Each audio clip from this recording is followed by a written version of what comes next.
ಬಹುಜನ ಹಿತಾಯ ಬಹುಜನ ಸುಖಾಯ ಕಾರ್ಯಕ್ರಮಕ್ಕೆ ಮತ್ತೆ ಸ್ವಾಗತ. ಬಸಾಪುರದ ಕಾಡಿನ ಕತೆ ಕೇಳಿ ಅನ್ನುವ ಮಾತಿನೊಂದಿಗೆ ಈ ಕಾರ್ಯಕ್ರಮವನ್ನು ಆರಂಭಿಸಿದ್ದೆವು. ವಿರಾಮದ ಬಳಿಕ ಮತ್ತೊಮ್ಮೆ ಈ ಕಥೆಯನ್ನು ಕೇಳ್ಮೆಯನ್ನು ಮುಂದುವರಿಸುವಂತೆ ನಿಮ್ಮನ್ನು ವಿನಂತಿಸ್ತಾ ಇದ್ದೇವೆ. ನಮ್ಮ ಜೊತೆ ಅತಿಥಿಯಾಗಿ ಭಾಗವಹಿಸ್ತಾ ಇರುವಂತಹ ಡಾಕ್ಟರ್ ರವೀಂದ್ರನಾಥ್ ಶಾನುಭೋಗ್ ಅವರನ್ನು ಮತ್ತೊಮ್ಮೆ ಈ ಕಾರ್ಯಕ್ರಮಕ್ಕೆ ಬರಮಾಡಿಕೊಳ್ತಾ, ಬಸಾಪುರದ ಜನ ತಮ್ಮ ಊರಿನ ಹೊರವಲಯದಲ್ಲಿರುವ ವಿಶೇಷ ರೆವೆನ್ಯೂ ಭೂಮಿಯಲ್ಲಿ ಕಾಡನ್ನು ನೆಟ್ಟರು, ಬೆಳೆಸಿದರು. ಕಾಡಿನ ಮರಗಳು ದೊಡ್ಡದಾದವು. ಕಾಡುತ್ಪತ್ತಿಯನ್ನು ಸಂಗ್ರಹಿಸಿ ಅರಣ್ಯ ಇಲಾಖೆಯಿಂದ ದಂಡ ಹಾಕಿಸಿಕೊಂಡರು. ಕಾಡಿನಿಂದ ಮರಗಳನ್ನು ಅಥವಾ ಮರದ ಗೆಲ್ಲುಗಳನ್ನು, ಸೊಪ್ಪು ಸೌದೆಗಳನ್ನು ಪಡೆದ ತಪ್ಪಿಗಾಗಿ ತಾವೇ ರಚಿಸಿಕೊಂಡಂತಹ ದೇವರ ಹೆಸರಿನ ಸಮಿತಿಯ ಆಶ್ರಯದಲ್ಲಿ ದೇವರಿಗೆ ತಪ್ಪು ಹಾಕಿ ದಂಡವನ್ನು ಕಟ್ಟಿಕೊಂಡರು. ಕಾಡು ಬೆಳೆಯಿತು. 1999 ಇಸವಿಯ ಜುಲೈ 1ನೇ ತಾರೀಕಿನ ಮಧ್ಯರಾತ್ರಿ, 1996ನೇ ಇಸವಿಯ ಜುಲೈ 1ನೇ ತಾರೀಕಿನ ಮಧ್ಯರಾತ್ರಿ ಏನು ನಡೀತು ಗೊತ್ತೇ? ನಿಮ್ಮ ಟಿವಿ ಪರದೆ ಮೇಲೆ ನೋಡಿ. ಅಂದು 1996ರ ಜುಲೈ ತಿಂಗಳ ಮೊದಲ ದಿನಾಂಕ. ಮಧ್ಯರಾತ್ರಿ ಕಳೆದ ನಂತರ ಪಕ್ಕದ ಹಳ್ಳಿಯ ಕೆಲವು ಪಡ್ಡೆ ಹುಡುಗರು ಬಸಾಪುರದ ನಡುತೋಪು ಅರಣ್ಯವನ್ನು ಪ್ರವೇಶಿಸಿ ಮರಗಳನ್ನು ಕಡಿಯತೊಡಗಿದರು. ಇದನ್ನು ಗಮನಿಸಿದ ಕಾವಲುಗಾರ ನೇರವಾಗಿ ಬಸಾಪುರಕ್ಕೆ ಬಂದು ವಿಷಯ ತಿಳಿಸಿದಾಗ ಗ್ರಾಮಸ್ಥರೆಲ್ಲ ಒಟ್ಟಾಗಿ ಮರಗಳರನ್ನು ಸುತ್ತುವರೆದರು. ಹೆಚ್ಚಿನೆಲ್ಲ ಕಳ್ಳರು ರಾತ್ರಿಯ ಅಂಧಕಾರದಲ್ಲಿ ತಪ್ಪಿಸಿಕೊಂಡು ಹೋಗುವಲ್ಲಿ ಸಫಲರಾದರೂ 3 ಮಂದಿ ಸೆರೆ ಸಿಕ್ಕರು. ಆದರೆ ಅದಾಗಲೇ ಸುಮಾರು ಚೆನ್ನಾಗಿ ಬೆಳೆದ 78 ಮರಗಳನ್ನು ಕಡಿದಾಗಿತ್ತು. ಆರೋಪಿಗಳನ್ನು ಕಡಿದ ಮರದ ದಿಮ್ಮಿಗಳ ಸಹಿತ ಊರಿನ ದೇವಸ್ಥಾನದ ಆವರಣದೊಳಗೆ ಕೂಡಿ ಹಾಕಿ ಅಡೂರು ಸ್ಟೇಷನ್ನಿನ ಪೊಲೀಸ್ ಅಧಿಕಾರಿಗಳಿಗೂ ವಲಯ ಅರಣ್ಯ ಅಧಿಕಾರಿಗೂ ದೂರು ನೀಡಲಾಯಿತು. ಮರುದಿನ ಬೆಳಗ್ಗೆ ಪೊಲೀಸ್ ಸಬ್ ಇನ್ಸ್ಪೆಕ್ಟರ್ ಹಾಗೂ ವಲಯ ಅರಣ್ಯಾಧಿಕಾರಿ ಬಂದು ತನಿಖೆ ನಡೆಸಿದರು. ಪಕ್ಕದ ಹೇರೂರಿನಿಂದ ಟ್ರಾಕ್ಟರ್ ಒಂದನ್ನು ತರಿಸಿ ಕಳವು ಮಾಡಿದುದು ಎನ್ನಲಾದ ಮರದ ದಿಮ್ಮಿಗಳನ್ನು ಟ್ರ್ಯಾಕ್ಟರ್ನಲ್ಲಿ ಹೇರುವಂತೆ ಗ್ರಾಮಸ್ಥರಿಗೆ ಹೇಳಿದರು. ಊರಿನ ಅರಣ್ಯ ಸಮಿತಿಗೆ ಸೇರಿದ್ದ ಮರದ ದಿಮ್ಮಿ ಪೊಲೀಸ್ ಠಾಣೆಗೆ ಏಕೆ ಒಯ್ಯಬೇಕು ಎಂದು ಗ್ರಾಮದ ಹಿರಿಯ ಭರಮಾಗೌಡ ಪಾಟೀಲ ಪ್ರಶ್ನಿಸಿದರು. ಊರಿನ ಪಂಚಾಯತರ ಸಮಕ್ಷಮ ಮಹಜರು ನಡೆಸಿ ರಶೀದಿ ನೀಡಿದ ಮೇಲೆಯೇ ಮರದ ದಿಮ್ಮಿಗಳನ್ನು ತೆಗೆದುಕೊಂಡು ಹೋಗಲು ನಮ್ಮ ಆಕ್ಷೇಪವಿಲ್ಲ ಎಂದು ಭರಮಾಗೌಡರು ಖಡಾಖಂಡಿತವಾಗಿ ನುಡಿದರು. ಗ್ರಾಮಸ್ಥರೆಲ್ಲ ಅವರ ಬೆಂಬಲಕ್ಕೆ ನಿಂತರು. ಏನು ಮಾಡಬೇಕೆಂದು ನಮಗೆ ತಿಳಿದಿದೆ. ನಾವು ಹೇಳಿದ ಹಾಗೆ ಕೇಳಲು ನಿಮಗೆ ಆಗದಿದ್ದರೆ ಏಕೆ ಪೊಲೀಸರಲ್ಲಿ ದೂರು ನೀಡಿದ್ದು ಎಂದು ಗದರಿಸಿದ ಪೊಲೀಸ್ ಅಧಿಕಾರಿ ರಸೀದಿ ನೀಡಿ ಮರದ ದಿಮ್ಮಿಗಳನ್ನು ಒಯ್ಯಲು ಒಪ್ಪಲಿಲ್ಲ. ರಸೀದಿ ನೀಡದೆ ದಿಮ್ಮಿ ಕೊಡಲು ಗ್ರಾಮಸ್ಥರೂ ಒಪ್ಪಲಿಲ್ಲ. ಅಂತೂ ಕೊನೆಗೆ ಕಳ್ಳತನದ ಆರೋಪಿಗಳನ್ನು ಕರೆದುಕೊಂಡು ಪೊಲೀಸರು ತೆರಳಿದರು. ದಿಮ್ಮಿಗಳನ್ನು ದೇವಸ್ಥಾನದ ಆವರಣದೊಳಗೆ ಭದ್ರವಾಗಿ ಇಡಲಾಯಿತು. ಮುಂದಿನ 24 ಗಂಟೆ ಕಳೆದರೂ ಅರಣ್ಯ ಇಲಾಖೆಯ ಹಿರಿಯ ಅಧಿಕಾರಿಗಳು ಬರಲೇ ಇಲ್ಲ. ಜುಲೈ 3, 1996ರಂದು ಹಾನಗಲ್ಲಿಗೆ ಹೋಗಿ ವಲಯ ಅರಣ್ಯಾಧಿಕಾರಿಯವರಿಗೆ ದೂರು ನೀಡಿದರೂ ಅವರು ಬರಲಿಲ್ಲ. ಮರುದಿನ ಉಪಾಯವಿಲ್ಲದೆ ಧಾರವಾಡದಲ್ಲಿದ್ದ ಉಪ ಅರಣ್ಯ ಸಂರಕ್ಷಣಾ ಅಧಿಕಾರಿಗಳಿಗೆ ಲಿಖಿತ ದೂರು ನೀಡಿದರು. ಇದೀಗ ವಲಯ ಅರಣ್ಯಾಧಿಕಾರಿ ಚುರುಕಾದರು. ಮರುದಿನವೇ ಬಂದು ಮರದ ದಿಮ್ಮಿಗಳಿಗೆಲ್ಲ ಸೀಲು ಒತ್ತಿದ ಶಾಸ್ತ್ರ ಮಾಡಿದರು. ಅರಣ್ಯ ಇಲಾಖೆಯ ಮರ ಕಡಿದ ಅಪರಾಧಿಗಳ ಮೇಲೆ ಕೇಸು ದಾಖಲಿಸುವಂತೆ ಮಾಡಿದ ಮನವಿ ವಲಯ ಅರಣ್ಯಾಧಿಕಾರಿಯ ಕಿವಿಗೆ ಬೀಳಲೇ ಇಲ್ಲ. ಮರುದಿನ ಪೊಲೀಸ್ ದಂಡೆ ಬಸಾಪುರಕ್ಕೆ ಬಂದಿತ್ತು. ಮರ ಕದ್ದ ಆರೋಪಿಗಳನ್ನು ಈಗಾಗಲೇ ತಮ್ಮ ಜೊತೆ ಕರೆದುಕೊಂಡು ಹೋಗಿದ್ದ ಪೊಲೀಸರು ಈಗೇಕೆ ಬಂದಿದ್ದಾರೆ ಎಂದು ಗ್ರಾಮಸ್ಥರಿಗೆ ಅರ್ಥವಾಗಲಿಲ್ಲ. ಹಳ್ಳಿಗೆ ನುಗ್ಗಿದ ಪೊಲೀಸರು ಮನೆ ಮನೆಗೆ ಹೋಗಿ ಪೊಲೀಸ್ ವಾರಂಟ್ ನೀಡಿದರು. ಬಸವೇಶ್ವರ ಅರಣ್ಯ ಸಮಿತಿಗೆ ಸೇರಿದ್ದ 10 ಜನರ ಮೇಲೆ ಪೊಲೀಸ್ ಕೇಸು ದಾಖಲಾಗಿತ್ತು. ಯಾವ ಅಪರಾಧಕ್ಕಾಗಿ ಕೇಸು ದಾಖಲಾಗಿದೆ ಎಂದು ಕೇಳಿದ ಪ್ರಶ್ನೆಗೆ, ಎಲ್ಲರೂ ಪೊಲೀಸ್ ಸ್ಟೇಷನ್ಗೆ ನಡೆಯಿರಿ, ಅಲ್ಲೇ ಗೊತ್ತಾಗುತ್ತದೆ ಎಂದರು. ಪೊಲೀಸ್ ಸ್ಟೇಷನ್ಗೆ ಒಯ್ದ ಈ 10 ಮಂದಿಗೂ ತಮ್ಮ ಮೇಲಿನ ಕಂಪ್ಲೇಂಟ್ ಏನು, ಯಾರು ಕೊಟ್ಟದ್ದು ಎಂಬುದು ತಿಳಿಯಲೇ ಇಲ್ಲ. ತಾವು ಲಾಕಪ್ಪಿನಲ್ಲಿ ಕುಳಿತದ್ದು ಏಕೆ ಎಂಬುದೂ ತಿಳಿಯಲಿಲ್ಲ. ಏಕೆಂದರೆ ಹೆಚ್ಚಿನವರಿಗೆ ಓದು ಬರಹ ಇರಲಿಲ್ಲ. ಅವರಿಗೆ ನೀಡಿದ ಕಾಗದ ಒಂದರಲ್ಲಿ ಸೆಕ್ಷನ್ ನಂಬರ್ 143, 147, 148 341, 342, 324, 335, 323, 504, R/W 145 IPC ಎಂದು ಬರೆದಿತ್ತು. ಇವೆಲ್ಲ ಏನು? ಈ ಸೆಕ್ಷನ್ಗಳೆಲ್ಲ ಯಾವ ಅಪರಾಧಗಳನ್ನು ಸೂಚಿಸುತ್ತವೆ ಎಂಬುದು ಲಾಕಪ್ಪಿನೊಳಗಿದ್ದ ಯಾರಿಗೂ ತಿಳಿಯಲಿಲ್ಲ. ಕೊನೆಗೆ ಅಲ್ಲಿದ್ದ ಪೊಲೀಸ್ ಕಾನ್ಸ್ಟೇಬಲ್ ಒಬ್ಬರಿಗೆ ದಯೆ ತೋರಿರಬೇಕು. ಯಾರನ್ನು 78 ಮರಗಳನ್ನು ಕಡಿದಿರುವರೆಂದು ಕಳ್ಳತನದ ಮಾಲು ಸಮೇತ ಪೊಲೀಸರಿಗೆ ಒಪ್ಪಿಸಲಾಗಿತ್ತೋ ಅವರಿಂದಲೇ ಪೊಲೀಸರು ಕಂಪ್ಲೇಂಟ್ ಒಂದನ್ನು ಬರೆಸಿಕೊಂಡಿದ್ದರು. ನಾವು ಹೇರೂರಿನಿಂದ ರಾತ್ರಿ ವೇಳೆಯಲ್ಲಿ ಸೋಮಾಪುರಕ್ಕೆ ಹೊರಟಾಗ ಬಸಾಪುರದ ಈ 10 ಮಂದಿ ಫಾರೆಸ್ಟ್ ಕಮಿಟಿಯ ಸದಸ್ಯರು ನಮ್ಮನ್ನು ಅಡ್ಡಗಟ್ಟಿ ಹೊಡೆದರು ಎಂದು ಆ ಕಂಪ್ಲೇಂಟ್ನಲ್ಲಿ ಸೂಚಿಸಲಾಗಿತ್ತು.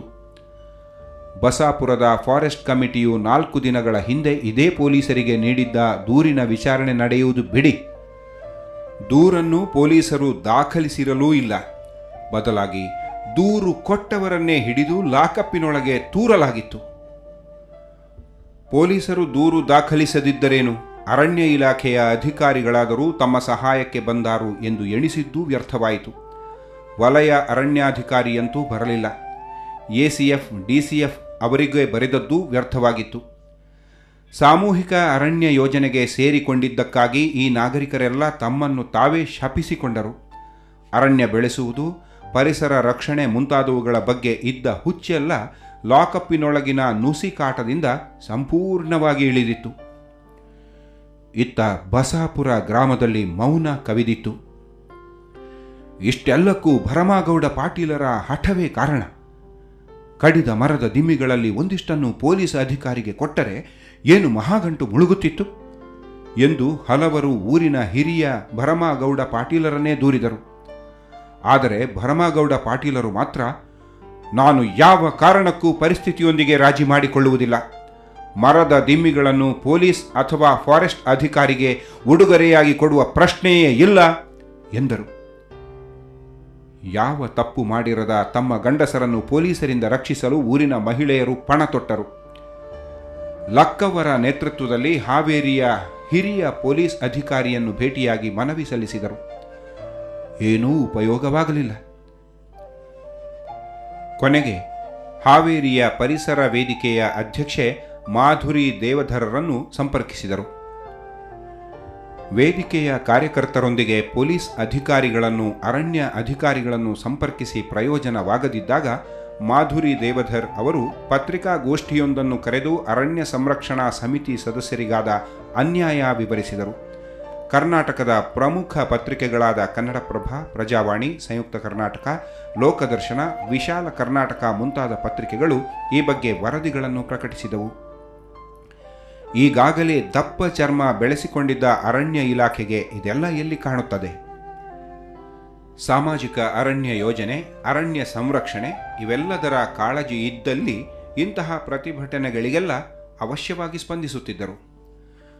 ಕೊನೆಗೆ 1997ರ ಜನವರಿ ತಿಂಗಳಲ್ಲಿ ಬಸವೇಶ್ವರ ಫಾರೆಸ್ಟ್ ಕಮಿಟಿಯವರು ಪರಿಸರ ಮಂತ್ರಿ ಬಸವರಾಜ್ ಶಿವಣ್ಣ ಅವರಿಗೊಂದು ವಿವರವಾದ ಪತ್ರ ಬರೆದು ಅದರ ಪ್ರತಿಗಳನ್ನು ಹಾವೇರಿಯ ಪರಿಸರ ವೇದಿಕೆಗೂ ಬಸರೂರು ಬಳಕೆದಾರರ ವೇದಿಕೆಗೂ ಕಳುಹಿಸಿದರು.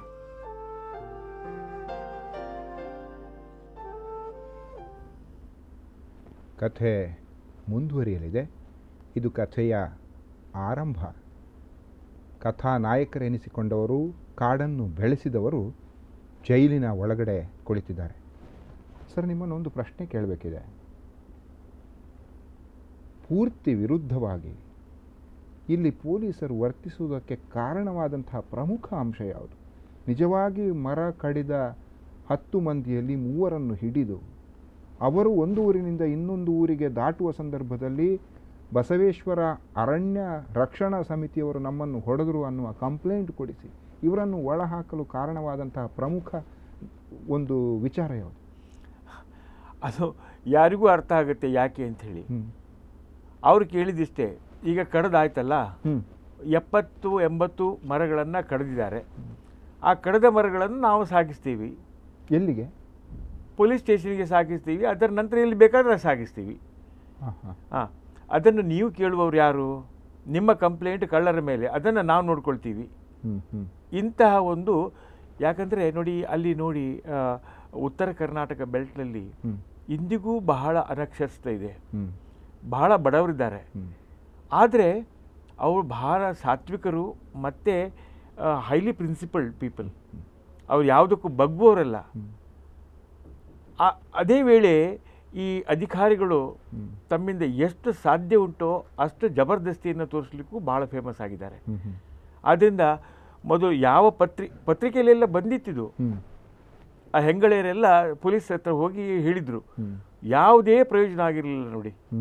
ಹಾಗೆ ಸಾಧಾರಣ 6 ತಿಂಗಳುಗಳ ಕಾಲ ಹೆಚ್ಚು ಈ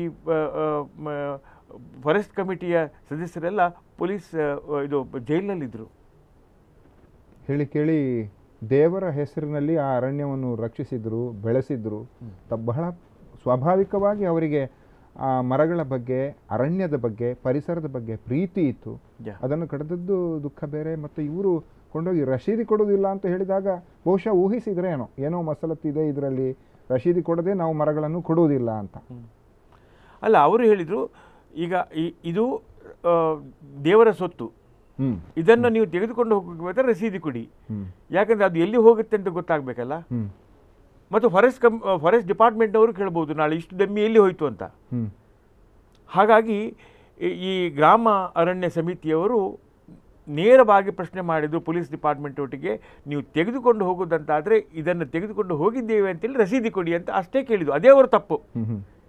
ಹೀಗಾಗಿ ಪೂರ್ತಿ ಆರೋಪವನ್ನು ಈ ಸಮಿತಿಯ ಮೇಲೆ, ಬಸವೇಶ್ವರ ಗ್ರಾಮ ಅರಣ್ಯ ಸಮಿತಿಯ ಮೇಲೆ ಒಂದು ಕಂಪ್ಲೇಂಟ್ ಬರುವ ಹಾಗೆ ಮಾಡಿ. ನೋಡಿ, ಈಗ ಗ್ರಾಮ ಅರಣ್ಯ ಸಮಿತಿಯವರು ಮಾಡಿದ ಕಂಪ್ಲೇಂಟ್ ಇದೆಯಲ್ಲ, ಅದು ರಿಜಿಸ್ಟರ್ ಆಗಲೇ ಇಲ್ಲ, FIR ದಾಖಲೆ ಆಗಲಿಲ್ಲ. ಆದರೆ ಕಳ್ಳರು ಮಾಡಿದ ಕಂಪ್ಲೇಂಟ್ ಮೇಲೆ ದಾಖಲೆ ಮಾತ್ರ ಅಲ್ಲ, ಪೊಲೀಸ್ನವರು ಜೀಪ್ನಲ್ಲಿ ಮತ್ತು ವ್ಯಾನ್ನಲ್ಲಿ ಬಂದು ಈ ಅರಣ್ಯ ಸಮಿತಿಯವರನ್ನೆಲ್ಲ ಅರೆಸ್ಟ್ ಮಾಡಿ ತಗೊಂಡು ಹೋದರು. ಅಂದರೆ ಯಾರು ಕೇಳುವವರಿಲ್ಲ ಅಂತ ಅವರು ಭಾವಿಸಿದ್ದು ಅಷ್ಟೇ. ಭರಮಗೌಡ ಪಾಟೀಲ್ ಅವರನ್ನು ಹೊರತುಪಡಿಸಿ ಉಳಿದ ಎಲ್ಲರೂ ಬಹುಪಾಲು ಈ ಒತ್ತಡಕ್ಕೆ ಒಂದು ಹಂತದಲ್ಲಿ ಬಗ್ಗುವಂತಹ ಸ್ಥಿತಿ ನಿರ್ಮಾಣ ಆಗಿ ಅವರು ಆ ದೂರಿನಿಂದ ಹಿಂಪಡೆದದ್ದೋ ಅಥವಾ ಹೋರಾಟದಿಂದ ಹಿಂದೆ ಸರಿದದ್ದೋ ನಡೀತಾದರೂ ಭರಮಗೌಡ ಪಾಟೀಲರು ಏಕಾಂಗಿಯಾಗಿ ಈ ವಿಷಯದಲ್ಲಿ ಹೋರಾಡಿದರು. ಅಂದರೆ ನೋಡಿ, ಪ್ರಿನ್ಸಿಪಲ್ ಅಂದರೆ ತತ್ವಕ್ಕೆ ಹೋರಾಟ ಮಾಡುವವರು ಇನ್ನೂ ಇದ್ದಾರೆ. ಎಜುಕೇಷನ್ನ ಮತ್ತು ಅವರದ್ದು ಯಾವ ಸ್ಥಿತಿ, ಅವರದ್ದು ಫೈನಾನ್ಷಿಯಲ್ ಸ್ಟೇಟಸ್ ಏನು, ಅದೇನು ಲೆಕ್ಕಕ್ಕಿಲ್ಲ. ಪ್ರಿನ್ಸಿಪಲ್ಡ್ ಜನ ಹೇಗೆ ವರ್ತಿಸ್ತಾರೆ ಅಂತ ಹೇಳಿದರೆ ಭರಮಗೌಡ ಒಂದು ದೊಡ್ಡ ಉದಾಹರಣೆ. ಮತ್ತು ನಮಗೆಲ್ಲ ಅವರು ಪೂಜ್ಯರು ಅಂತ ನಾನು ಭಾವಿಸ್ತೇನೆ. ಮನುಷ್ಯತ್ವದ ನೆಲೆಯಲ್ಲಿ ಮತ್ತು ತತ್ವದ ನೆಲೆಯಲ್ಲಿ ತಾವು ಬದ್ಧರಾಗಿ ನಡೆದಂತಹ ವಿಚಾರಗಳಿಗೆ ವೈರುಧ್ಯ ಉಂಟಾದಾಗ, ಮಾನವ ಹಕ್ಕುಗಳ ಹೋರಾಟಕ್ಕೆ ಕಟಿಬದ್ಧರಾದಾಗ ಪರಿಣಾಮ ಏನಾಗ್ತದೆ, ಹೇಗಿರ್ತದೆ ಅನ್ನುವ ಕುತೂಹಲ ನಿಮ್ಮನ್ನು ಕಾಡಿದರೆ ಅದು ತಪ್ಪಲ್ಲ. ಅಥವಾ ಇಂತಹುದೇ ಭಿನ್ನವಾದಂತಹ ಸಂದಿಗ್ಧ ನಿಮ್ಮ ಬದುಕಿನಲ್ಲಿ, ನಿಮ್ಮ ನಿತ್ಯದ ನಡೆಯಲ್ಲಿ ನಿಮ್ಮನ್ನು ಕಾಡಿದರೆ ಅದೂ ತಪ್ಪಲ್ಲ.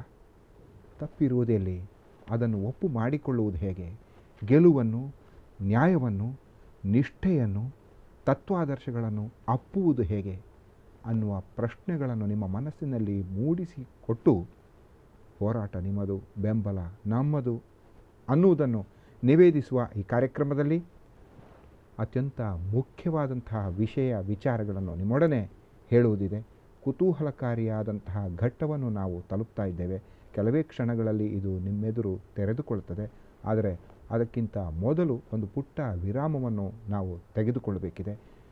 ಬಸಾಪುರದ ಕಥೆ ಕೇಳಿ ಅನ್ನುವ ಈ ಕಾರ್ಯಕ್ರಮದಲ್ಲಿ ಬಹುಜನ ಹಿತಾಯ ಬಹುಜನ ಸುಖಾಯ ಒಂದು ಪುಟ್ಟ ವಿರಾಮವನ್ನು ತೆಗೆದುಕೊಳ್ಳುತ್ತದೆ. ವಿರಾಮದ ಬಳಿಕ ಮತ್ತೆ ನೀವು ಬಸಾಪುರದ ಕಾಡಿನ ಕಥೆ ಕೇಳಿ.